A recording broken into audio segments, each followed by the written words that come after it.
Oil వేడెక్కాక కొంచెం కరివేపాకు వేసానండి.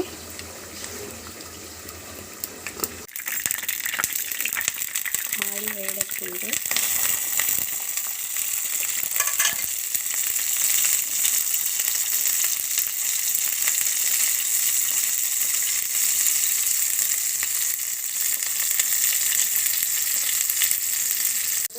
ఆనియన్స్ వేగిన తర్వాత టమాటా పచ్చిపెట్టానండి. ఆల్రెడీ ముందే కొంచెం సాల్ట్ వేసి ఉంటుంది కదా.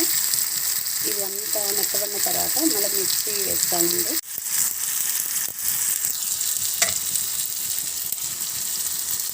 మిర్చి వేసానండి.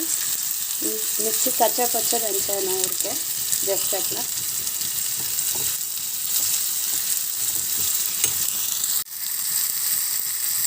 ఒక నిమిషం అండి ఎగ్స్ వేయాలండి. ఎగ్స్ వేస్తున్నాను దీంట్లో.